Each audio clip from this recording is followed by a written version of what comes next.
a couple of jungle bans. Aphelios gone. Yeah, Shogun's most played the back half of this year has been Aphelios. Even though it hasn't been an Aphelios heavy metagame, he has been running it even above the Sivers and the Kallistas. Kallista being up though. One more shot. Does Deft get to play it? The curious one is they actually left it when they played against RNG yesterday. Or they actually left him until that second phase. It ended up getting ran away in the second rotation. So curious now, like, they have actually been prioritizing other things ahead of it, like this Aatrox for Kingen in the top lane. Right. You were showing me the stats, though. You had the whole doc up. It's insane. Yeah, so quick, I know the answer. This is for Twitch chat. All right, Twitch chat, listen, YouTube chat, whatever. What is Deft's gold difference at 14 domestically on Kallista this split? Across his 7 Kallista games, what's his average gold difference at 14? I want the numbers flooding through. It's 1,000. It's a lot. So much gold. It's so ahead. 14 minutes as well. It's absolutely absurd. But I mean, curious now to see exactly if Saigon could try and match that, right? Because Shogun and Taki have been the strongest part of Saigon Buffalo. We're already seeing Hasmed taking what could be an interesting matchup with the IRelia in that top side, and then the Graves for BeanJ as well. Yeah, will be his 4th IRelia pick. Not one he's played a ton of. It's usually the Gwen for him, but wants to end the matchup with the Aatrox. And with Aatrox being the most prioritized champion in this draft right now, like, Kallista gets from a band, but Aatrox gets picked. So I feel like every team should be like, okay, we need to make sure we have answers to Aatrox, counters to Aatrox, because like every draft is gonna have an Aatrox in top lane until people figure out what the answers are. And okay, IRelia's first one to see was like, yeah, this feels pretty good. We've seen some Kingens, those look pretty good as well. But I always want to see these teams have those answers to be like, this is the champion of the tournament. He is the most picked champion of the tournament. You need to have answers. Yeah, and I think the biggest problem though for something like an IRelia is just how much lockup you get with something like a Maokai. We see this so often where IRelia likes to be able to move around in team fights, but just having these things that can keep her locked down are going to cause a lot of issues. But this is looking very similar to what we saw from DRX yesterday against RNG, where you end up with that Maokai jungle. You got Zeka on a great scaling mid laner as well. Deft has that opportunity to go for that late game scaling if you want, and that was kind of the story of DRX in playoffs. Like, they always ran some Ornn, Azir, Zeri, Sivir style. So there always was that late game option in their compositions. They had the opportunity to try and play for these late game fights, and it always worked out relatively well. I'm actually messing up because I've just realized that's Gen.G, so I'm going to shut up. That's okay. Regardless, though, jet lag is ruining me. I have made a million of those. Don't worry about it. It is finally nice to be able to cast a thing without being the one jet lagged, since the last 6 months have been out of the Berlin studio, and I land 2 days before I'm casting, and it's always horrible. So I can commiserate. I'm doing okay so far.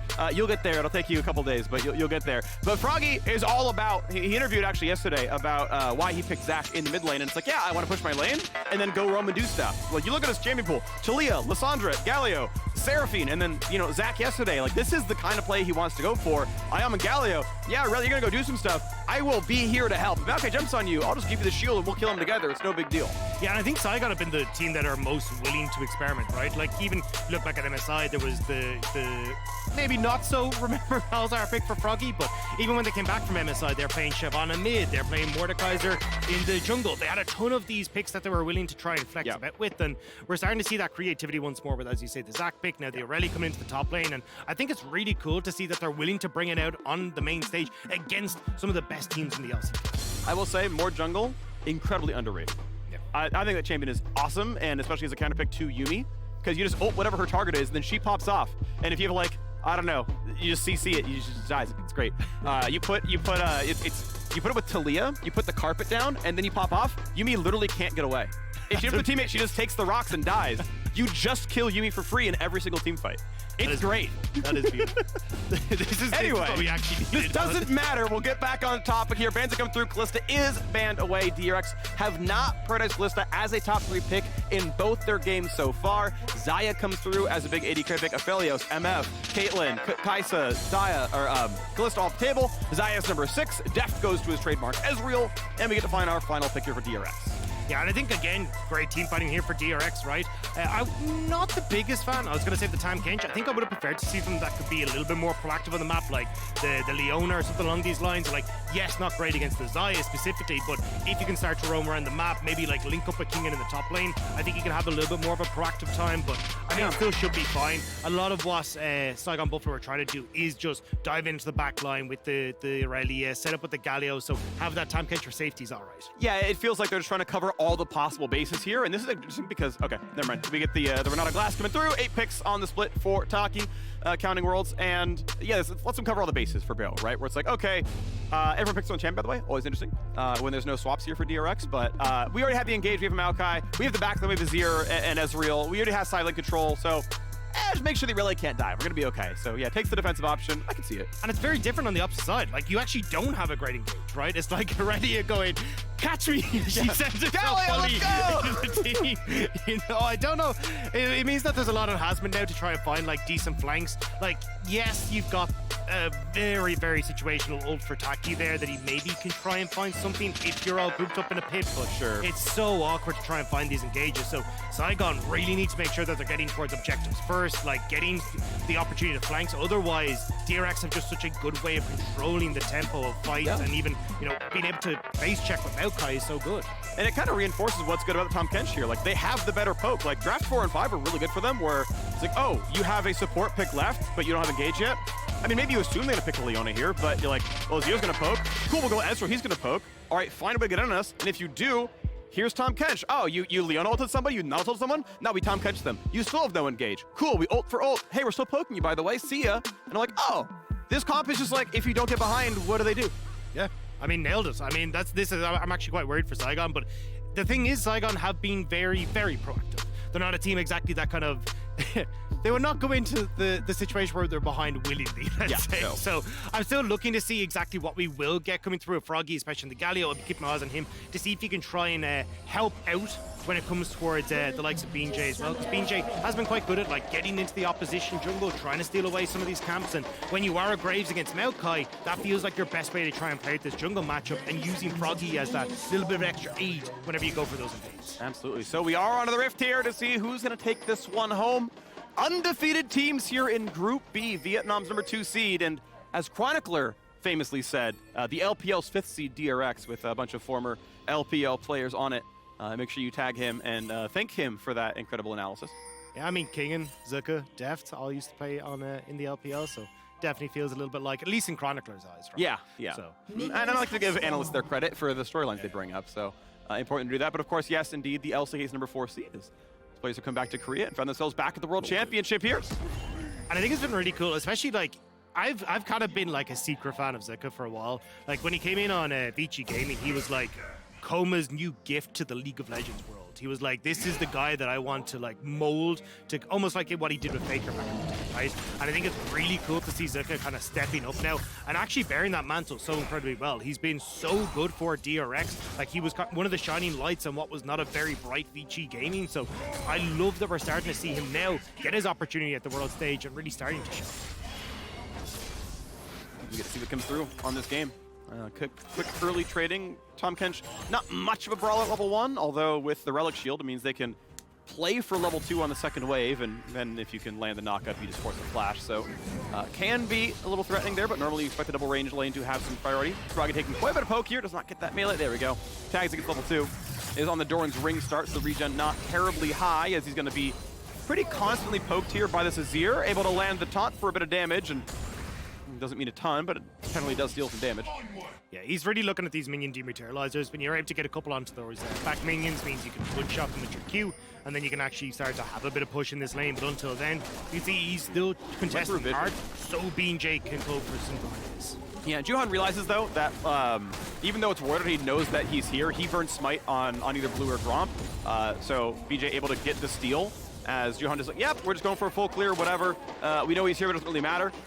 Will there be a play to the bottom side? They have to know that he's going to be around here. The ward comes down, but is he going to be able to play this one out? Because he's going to be suddenly in a 1v3. The flash handshake gets a bit on the Deft. A flash get away, and BeanJ himself will survive. Has to burn nothing.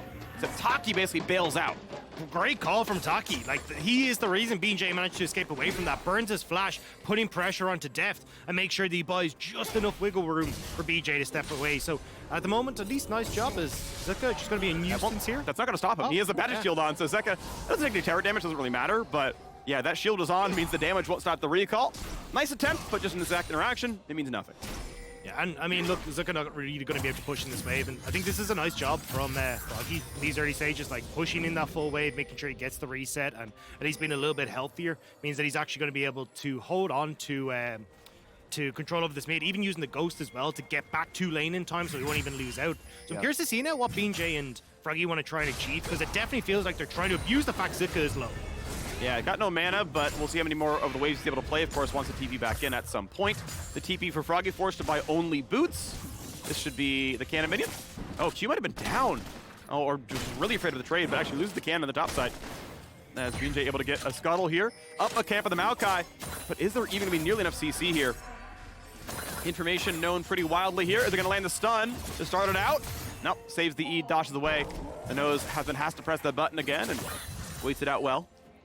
Yeah, I thought they were going to move Froggy up a little bit faster, but he hadn't quite cleared out the wave as quickly, so he still had the 2v2 on top side, even with Froggy having control over mid, so everyone on Saigon will back away. But this has kind of been the style that we've seen from Froggy a lot for Saigon, is he's looked significantly more comfortable on these more roaming-oriented picks, so I like that already. We're starting to see them playing for that style, at least Froggy is. They're getting a bit of vision control to spot out what Juhan's pattern is going to be as he goes back across his Raptors. Minions taking their damage back and forth again on the top side. Good couple of hits there. Worth pointing out, though, that Hasmed is down in health a lot. He has been actually up CS here on Kingen, and obviously more to farm here as well. So, yeah, gets away from... Okay. I mean, he's fine. Just take some damage for it. And afraid of going onto the tower. Doesn't want to get traded on too hard, so burns his cooldowns, and at some point he's going to TP back. But he wants like the components of Ruin King. It's like, how long can I wait before I have to buy? I'm curious if it is going to be, like, what is the build going to be, right? Because we've obviously seen the Rune King into the Sunfire Cape and really popular, which it looks like it will be. There's also, like, when you're playing against 3 melees, maybe you just want to go for the old Gore Drinker build as well. But yeah, it looks like it will be just the Bork build here, which has kind of become a bit more standard.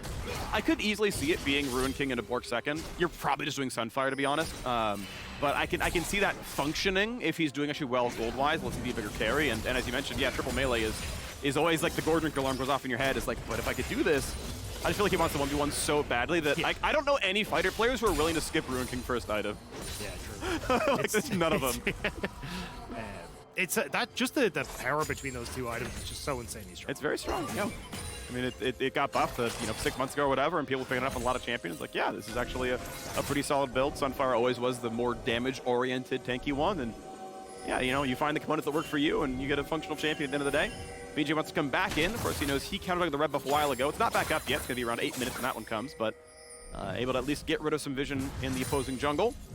We are still a minute and a half away from Rift Herald spawning, but Drake is up, and I mean, farm-wise, it looks like Shogun's been doing pretty well down there. Taki going to walk through a ward himself. A lot of vision actually been put down by DRX. It feels really hard for Saigon Buffalo to try and play as aggressive as they'd want to in these early stages, though, because it feels like you're waiting on DRX to overextend before you can really make this combo with Froggy work.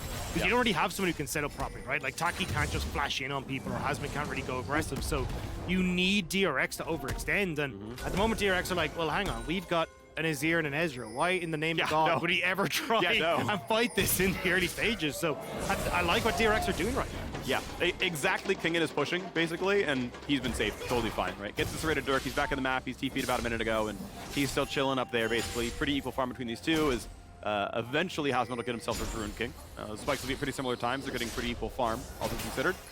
And even BeanJ hasn't gotten that much done against Juhan. Up about a camp and a half, 2 camps, but not a ton here.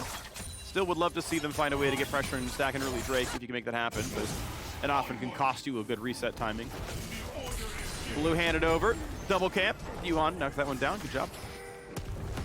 Looks like we've got BeanJ starting to move down in towards this bottom side, though. Might be trying to abuse the fact Deft and BeryL have just started to push this wave on bot side and move over towards Rift, but actually just going to immediately move over towards Dragon. We'll be spot on the ward at the back end, though.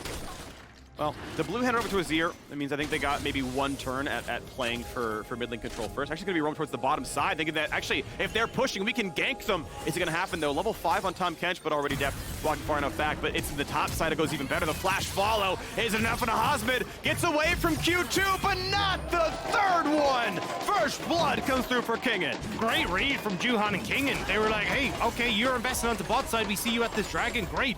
We're immediately going to go up towards this top end, get the kill on towards Hasmed. And BeanJ, yes, we'll get a red buff, but I mean, as a Maokai, all you want to do is try and set up your lanes for success, and Juhan's doing just that. Looking great at play towards mid lane, not going to happen there. Zeka also jumps over the wall, no problem. And, well, you get attacks now onto the Rift Herald. Does DRX get both? Looks like BeanJ doesn't even want to walk up. Aatrox, yeah, he wants to reset, but Juhan decides that even though no one walked towards him, he's like, but Aatrox is recalling, and if Graves shows up, I might die, so he takes the recall, though he actually would have been getting it. Yeah, I'm surprised by that. I actually thought that Saigon might just back away, maybe go, hey, look, we'll just trade for Dragon, because I just don't really see a way for them to try and get in here, but I mean, giving that much space now, BeanJ able to move in.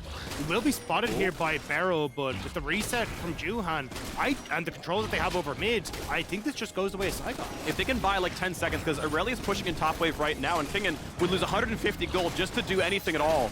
Instead, we're going to have ezreal stuck in the bottom side. He's safe, no TP up, so he can push for a wave. And as everyone else roams up, it is entirely Saigon Buffalo's pick. Zeka gonna get grabbed, knocked up. He's got an ulti, and that's gonna give him a ton of space. Burns the flash, and he's not in range for BeanJ to hit him. Walks far, knows Graves could try, knows the Herald was claimed, but gets out. So Zeka ends up burning 2 flashes on Saigon, but the biggest problem was that Juhan had actually moved over towards that dragon. He wanted to use the push that Deft had on bot side, actually go for the cross map I was talking about for Saigon, but because Zeka goes low, they can't go for it, and now BeanJ's on top side, and he wants to give this gold to the IRelia, Froggy in tow. But they know, TP, maybe it's coming up for Zeka, sure, but they can try to take this one as a 3v1, but the turret, yeah, held away from the minions, beautifully done by Kingen, identifies he has to make that line of play to prevent the dive, and Hasmed can't fight him 1v1. You saw how much stronger he is in that lane, so yeah, I'll take a wave and push you off. Beautifully done by Kingen. Basically saves his own life by tanking the wave. Really, really well done there. And now we finally get that crossmap for DRX. Yeah, nicely done by DRX. I mean, both Kingen and Juhan as well, just reading the map well. Deft going to be able to zone the bot lane away as well, because there's just no vision on the map for Saigon right now, so they're not really sure. I mean, is Juhan sitting in the bush? Is he on Dragon? Like, where are these? Even BeryL stealing away the grub there as well. Spellbook Smite, I love it. Doesn't get the bonus XP because you need the item, not Smite, to get it, but still does pretty well to deny the money away from BeanJ. Ulti comes across, but though rooted, doesn't matter, Deft is fine. Deft will be able to walk away from that one, but at the moment, again, DRX, like, it's a little bit of a slow burner, but they're just playing it out well. I mean, you're getting the advantages on the map. Zeka will spot BeanJ here, but BeanJ hasn't really found a spot that he can get into. Oh, hang on. They're going to try again. No flash, has the ult, pushes Froggy back in the tower. He will just barely live, but the shots still come through. The flash for makes it a 1-for-1 assist is extra money. Still well played by Zeka. Yeah, nicely done by Zeka to get in there. Juhan as well here to collect the wave. So again, I mean, BeanJ's just kind of been running around the map trying to find a place to put down this Rift Herald, but every single time DRX have found a way to put him in his tracks. And Kingen now keeping this wave once more away from his tower because he knows BeanJ has moved up towards this top side, but you're going to just see it here. Zeka just nicely done, gets over the wall, and I mean, full commit here coming through from Froggy. I mean, a little bit of an overstep here from Zeka, but does manage to get the turnaround kill just with the extra damage and a nice little walk in towards the tower. The last little stab really heads up by Zeka to like, okay, he's gonna be low enough that if I put in enough hits, I'll kill him. Identifies it well, really good handle on the damage output. W blocks some of the damage, ults for some space, but will it be enough? The stun comes in, but the damage is still way too good from the DRX top side. Kingen gets the second kill of the game. This one handed out to Juhan. Yeah, Juhan has just been doing such a good job of keeping track on where BeanJ wants to go and showing up there and just waving at him. Just saying, hey, what are you going to do? And now BeryL is playing jungle as well. Smites the Grump and now wants to play for mid as well, but Froggy will be able to clear out the wave before BeryL can get in. And they are just scaling. DRX, we already talked about in the champ select dialogue how teamfight's going to feel pretty unwieldy when who gets on to whom and how do you kill them when BeryL holds a Tahm Kench ulti. And they've gotten themselves the early game lead as well. So honestly feeling very good here, DRX. The flash forced out of BeryL. Summoner heal actually dropped as well. So okay, cool. A Scuttle Crab is claimed, BeanJ. Nice. Here in North America, we love prioritizing Scuttle Crabs. So good job channeling the LCS champions. I mean, look, it feels a bit bad when he's staring at me from the wall every time I look at you. Yeah, for those who aren't here with us here in person, which is literally all of you, except the production staff, hi. We are in the LCS studio, back where the LCS games are normally cast, and there's a bunch of banners, for those who haven't been here, of all the LCS champions. And so, yeah, Blabber is physically looking at what was the camera, but it means his eye contact is at us, just 90 degrees to the left, looking at his Spring 2020 championship banner. So that is why that whole story happened. Well, look, we're coming back in. Saigon Buffalo finally do get that Rift Herald down. At least it'll be some goal going over towards Froggy and towards BeanJ. BeanJ now trying to use that to get in here, get some of the advantages. But this is what we're talking about. It doesn't feel like we've kind of seen BeanJ get the advantages that are really going to make the difference, right? Like, look, he's going to be strong, great CS leader at the moment, and already having that Immortal Shield Bow complete. But when you just look at the control that DRX have on the map, the inability for Froggy to really kind of help out. Oh, he wanted to preempt it. He thought Shogun was going to force out an Arcane Shift, and it would have been the Berserk preempted. I understand the idea of the play, but DRX is too strong to need to shift backwards. He chunked out Shogun. Yeah, I mean, just unfortunate, but Deft now, very low on mana. Can't Arcane Shift with the mana he has. Oh, 143, just enough. The hell's the mana bar's tiny, but 1776, a great, please, no. Yes, still 1776, a great amount of mana. Beautifully done. American independence, baby, let's go. DRX, channeling his inner US hopeful. New favorite player. Look, we already have the ego. We don't need more of this, all right? Nope. We've got Jojo from the ego. We got Deft's mana bar. This game is going 7 kills to 4. Yeah, I keep expecting somebody to just walk up and now wave the American flag behind you as we come back to text. Yeah. We'll change the backdrop behind us from the world. Yeah. It's just a U.S. flag, even though it's in Mexico right now. It's fine. Yeah. I mean, we put a quick shot in Goldberg in jail yesterday for disrespecting America, so it does make sense. Yeah, of course. I don't know. Look, at this stage, it feels a bit rough for Saigon. It's not even the fact that they are just slightly behind. It's that, as we already talked about, the composition doesn't really give them much wiggle room to try and get back into this. Nope. Trying now Froggy to just kind of get something against Kingen, but he's able to back it up. And with this next Rift Herald just about to spawn, looks like we might finally get our first big 5v5. Drake coming up in 10 seconds. Herald the exact same time, basically. Jump into the backside. Oh, you hate to see it. Shogun ults backwards. Not gonna really matter. Wasn't gonna kill anyone, but you'll have to get the damage you can. Get something anyway, but Shogun a little bit worried about his life there, so we'll just manage to escape away. Yeah. And now you lose mid tower, you lose presence in river, and you even got Kingen, who's reset as well. He's just walking his way down towards bot side. He's like, cool, you guys got this. I'll peace on out. Not even festive Maokai, and already Juhan has more presence than river, so it's just completely stacked against him right now. 6 minutes in, second Herald, gonna be a formality here. Bops the eye. A couple shots come through, knows that Q-Smite will kill it. And we get a pretty early second Herald now for DRX. Cross map though, a possibility you have to believe. With him running out for that side of the map. In fact, Maokai is still in top lane. Taki gets a handshake, but Deft definitely does more damage. His top lane tower should die here to this Herald. I love how aggressive Deft is playing this Ezreal. It's so fun to watch him try and play on the edge. Hasn't been punished for it just yet, but Hasmed might be punished topside Juhan. Does get caught. A little damage actually. Oh, the ulti doesn't land, but a flash gets away from Galio. Flash can't get the rest of it, and Zeka's already there. It was so nearly a good play from Saigon Buffalo, but it is nothing. Froggy kills off Shelly, and on the other side of the map, there are enough resources that DRX are gonna grab this Drake as well, unless they can get the rest of it. They know there's no smite. It should be BeanJ's, but the Drake resets. They still want to go for it. Shogun, no ulti, no health, no hope, but Drake claimed, but at what cost? There's already been a couple of kills, and there's gonna be a third. BeanJ falls 6-1. Even losing his red buff on the top side of the map as Juhan is stealing that away. It is disaster for Saigon Buffalo.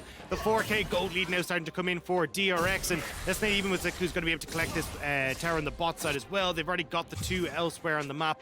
DRX now start to move the waves in, get the vision control they need, continue to play for this dragon stacking, and I just don't know how you try and break this to Saigon. You don't have that pick potential without a good engage to it. They come their way onto a single kill. It was a nice dive on mid, but it was still traded back by Zeka. The attempt at the top lane counter pick, sadly, not working here for Hasmed. The 2 ganks he's offered Juhan both work. And I mean, look, this is a nice attempt from Hasmed as you got Froggy coming in, but great flash from Juhan. The ultimate as well just pips Froggy as he tries to flash it over it. And I mean, then Zeka's there. He's already huge and dealing so much damage, where on the opposite side of the map, you've already got the advantages crewing for DRX as well. Taki tries his best to set up with the hostile takeover, but it's just too little too late. DRX are just able to follow through, and you've even got people starting to come on down in mass with the TP from the Azir into this fight. Shogun has done a bit of hitting the dragon. I understand help the objective, but Kingen and BeryL come right back in, and he's just locked down. Flash, according to the replay, was still up. I'm not sure if it actually was, but I know his ult was down from the prior trade. But comes out of the replay with Flash, so that feels like an unfortunate mistake on a game that's already going pretty rough here for Saigon Buffalo. Yeah, and it's just a case of, like, I mean, Shogun and Taki have been so damn strong for Saigon Buffalo, but you're going up against Deft, who has kind of, I mean, been that lifeblood for DRX alongside Zeka as well. So unfortunately, Shogun and Taki not able to kind of match up to the prowess that Deft has, and haven't been able to get that help that we expected from BeanJ and Froggy with the way this game panned out, with the way things didn't go right for Hasmed. So it's kind of been a series of unfortunate events here for Saigon Buffalo, and it doesn't really look like it's going to get better anytime soon. I mean, BeanJ, I think, played, you know, Graves into a tank reasonably well. He took camps away, was generally, I feel like, up in tempo, but the rest of it matters a bit too much. BeanJ should be able to get out and does. Combination of E and R gets away from Aatrox. I love how DRX are taking a spooky season real serious here. Taki just gonna die for that one? Yeah, there's no E-live. I think he wanted to go for a flash handshake and hope the kill came through afterwards with bailout, but just it's getting bad to worse now. Froggy gonna be found out. Hello, buddy. We're gonna get a little devour, little Zeka action, little 2v1 now on the support, and BeryL versus stopwatch, and not enough time anymore as Juhan's on the way over. BeanJ loses his shield bow. He's going to be rooted in place. Oh, that was pretty much perfect by Froggy. Actually tanked a lot of it, blocks some Azir damage, and just keeps the jungler alive. Fancy plays here from Saigon Buffalo, but the end result is probably still going to be just the one for nothing. Atonda's in, a stun, and actually, maybe they kill off Juhan. They know the ulti's gone. Gale Force auto. Shogun on the board. Gets away from Deft, has to flash the final Mystic shot. Still, though, Saigon is stuck underneath this tower now, and a lot of members of DRX are moving up here. Deft still in position. Froggy goes so low. Oh, can they find the rest of it? Manages to get away from the ult. The true shot, Frog's not gonna land, but Kingen is in! Gets hand shook backwards. Maybe time for the rest of it, maybe not. A bunch of people live on Saigon Buffalo, just barely, 7-2. I mean, everyone on DRX wanted a piece of that play, but unfortunately Saigon not going to give them that opportunity. Baron is still up and available though, and with the amount of vision control DRX have right now, I mean, they just are looking to pick off members of Saigon when they try and contest this vision, and immediately they'll be able to turn over towards Baron. I mean, you got the Azir, Deft is in a great spot with 2 items as well. Like, even though it is only 20 minutes, they have so much damage on DRX right now. 6,000 and change. Looking very good here for the 2-0 start. DRX poised to top the group right now. I will say, based on what I've seen, I know people are keeping, you know, RNG and Mad Lions in the running for, you know, oh, it's going to be scary to fight number 1, 2, or, you know, like, DRX look like the best team in this group right now. They took down RNG in a fun one. I think they are looking the best of all the teams in this group. I would favor them against Mad Lions. Like, DRX are just poised to speedrun this play-in. And it's been such a massive step up for them as well, coming off of LCK regions. Yeah. Like, they were so poised yesterday, took it slow, setting up vision, not really giving RNG an opportunity to come in. Now, it's 1 or 2, like Miss Barons, but overall, just a really, really good performance from DRX. And I mean, that's why at the moment they're posed to top the group, because RNG was the team that everyone was kind of waiting to see if they could take down. Oh, the flash in, good reflexes by Deft, able to arcane shift away from Froggy, going for the flash push forward. And it's going to be Baron claimed now as well, an early one. 21 minutes, 40 seconds. Red Bull Baron power play already started here. And that was 2 people. Yeah. That wasn't even all of DRX. That was just 2 folks who were like, oh yeah, we'll wander on over here, we'll be able to take it. But that's what I mean, DRX, so incredibly strong at the moment, with 2 items completed across the board. Now they get to start sieging up, and I mean, who really stops this? I mean, Shogun, BeanJ, they're so incredibly short range, and Juhan is sitting in behind them.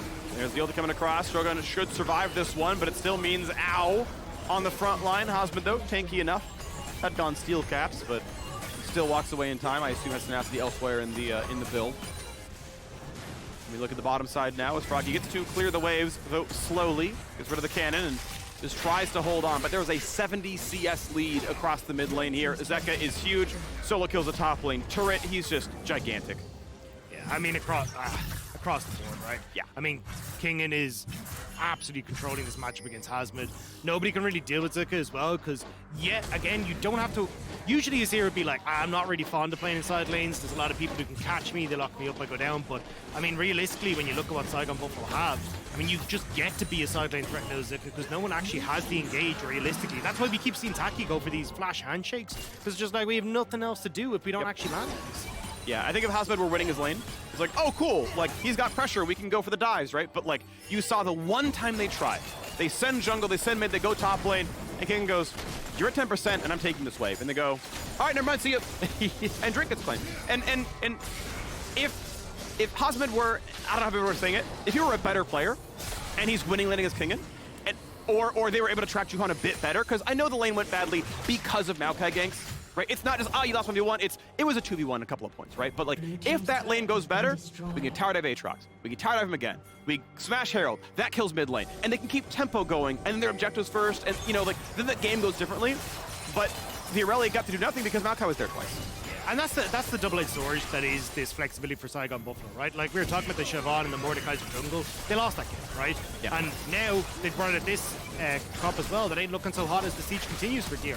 Oh, the flash over the wall might get BeanJ. Flash to the safety, stays alive. The true shot bar is going to land, but Hasmed will get yet another death. Maokai finally falls as the Galio dives in and buys a second, but bailout will not change anything. The flash to the back line sets up the double kill, and everyone is gone. BeanJ left alone to watch his base crumble. A fast one. And but was here 24.5 minutes. Inhibitor already gone. BeanJ going to cut the next wave, as they can't tank this forever. But with TP they can. Very heads-up play there by Kingen. Means they have enough. They cycle it through. The spellbook? No, it was Deft's TP, making sure it happens. They have enough minutes to kill the Nexus. A 25-minute slaughter. DRX 2-0. And the double kill at the end. Absolutely no trouble for DRX in this one. They make it look clean. And again, I mean, DRX looking fantastic coming into this. A lot of people as well, I think, coming into this were like, hey, look, this should have been Liv Sandbox position, right? Like, Liv Sandbox died, so DRX could get here. And a lot of people are like, we need to see DRX take that big step forward to represent what the LCK has become in League of Legends. And I mean, they've had a fantastic tournament so far. Now, only day 2, but you can already see that big performance increase that we wanted to see from the squad. Yeah, and it feels like to me they've played through most of the